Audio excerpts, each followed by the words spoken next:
guys, welcome back to my channel. For those of you who do not know, I am Allie, and today's video is going to be my thoughts on The Vow, episode 5 of season 2. I'm going to give everyone just kind of like a trigger warning here. This episode was hard to get through.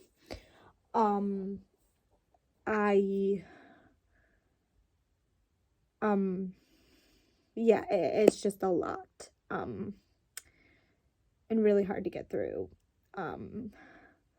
So they talk about Daniela, who was locked in a room by Lauren and basically by Keith's minions, I guess you could call it. I don't know how other word it. But for me, in the beginning of the episode, they talk about like Daniela's like family. Her little sister will be talked about in the next episode, so I'm going to try to avoid to talk about Camilla, and I'm just going to talk about Mary and her parents and Keith. Like, they all had a really good relationship, and they were all tight. With Keith, her parents were, and they got really close. He got really close with Daniela while she was a teenager. I know that a lot of parents look at that and say, well, they're a family friend, like, they're not going to do any harm. From personal experience, that's notable. You don't know people to the extent of what you believe. And it is truly amazing how one man could destroy a family. They talk about our older sister. I'm really trying not to, like, dive deep into, like, too much here because it was really hard to sit through and it was really hard to watch and it was really emotional for me. So I'm just, so they get to the point where for her 18th birthday, they basically talk about having a sexual relationship. He did not sleep with her while she was a minor. I will give him that, I guess. He at least had enough of a brain to wait till she was 18. My issue with the relationship is that it was clearly grooming. It was clearly a man taking advantage of his age that was 40 years old and was kissing a teenager and was having a sexual relationship with somebody who just turned 18. I am of the opinion that 18, you are an adult. I get that. I'm just saying that, like, as a parent, like, what are you doing? Like, how are you allowing your teenager, like, around this man without, like, any sort of, like, parental supervision? Like, I don't care if he's a family friend. Like, maybe it's coming from my personal experience, which we're going to talk about in a minute. But yeah. And then it slowly progresses, and then they're in a full-blown relationship, and then she finds somebody else that she wants to be with, and Keith decides her punishment to be locked in a room because it was an ethical breach by Lauren and them, and she has to write letters to forgive herself, to, like, get forgiven and allow that to transpire. It's amazing to me that he even got her parents involved in that and agreed to it. Like, what lie did you sell these parents is, like, my question. Like, what lie did you sell them? Because obviously you're having a relationship with their daughter, so what lie did you sell these parents? Because no parent is going to willingly lock their child in a room. Like, I don't understand it. As a parent, I'm like, my first instinct was to be like, I'm breaking down the door, and that's the end of it. Like, you're not locking my child, whether she's an adult or not, in a room.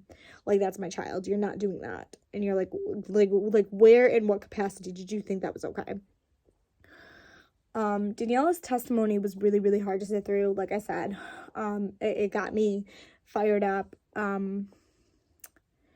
I have a feeling next week's episode is going to be hard too, because I talk about her younger sister and text messages and a situation that transpired there, which again, I'm trying not to get into, to the point where, like, so, like, she eventually escapes the room and she was held in there for 2 years. Like, what, like, again, like, I just don't understand it. Like, I just don't understand how, as a parent, you can allow your child, like, I understand she's an adult, but I just don't understand how you could go along with locking your child in a room, whether they're an adult or not. Like, to me, that does not make sense. I will say the part that, like, really struck me and made me emotional was having someone who was a family friend do these things and it like rip apart a family. I'm not going to get into too much details, but I told my family what transpired with a family friend, and I to this day have not really been believed as to what transpired, and they ignore what happened, or they pretend it didn't happen, or whatever they need to help them sleep at night.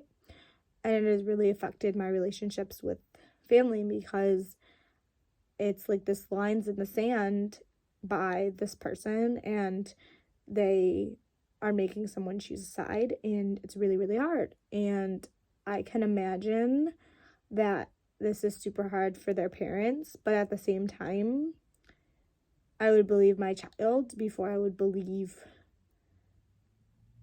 a family friend, because that's my child.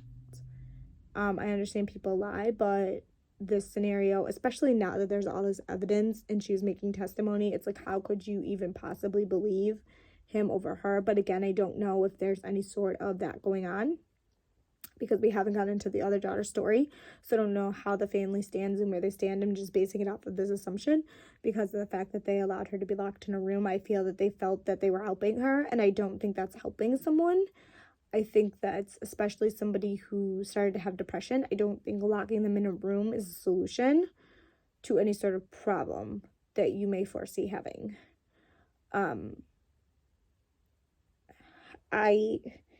This kind of made me go back to like struggling with Lauren a little bit too, because I understand that Lauren loved Keith, and I understand that Lauren did what she did.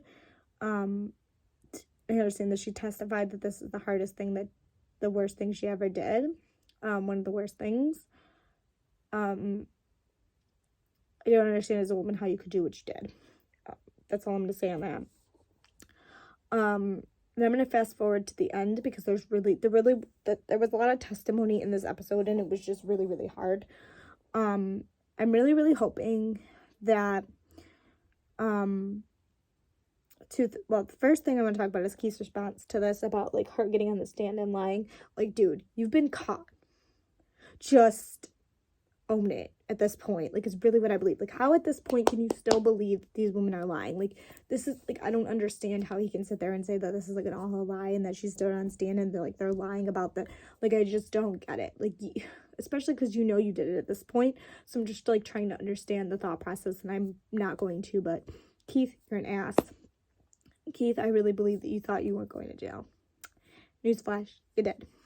At the end, they talk to Nancy, and Nancy starts talking a little bit about the situation with Camilla and how it opened her eyes, and I really, really hope that it did open her eyes and that I'm gonna see some sort of growth and change in her, and that she's still not, it is felt like to some extent that she believes Keith is guilty, but it also feels like she's also been defending Keith, so I don't really know if that's going to continue in the last episode. I'm hoping not.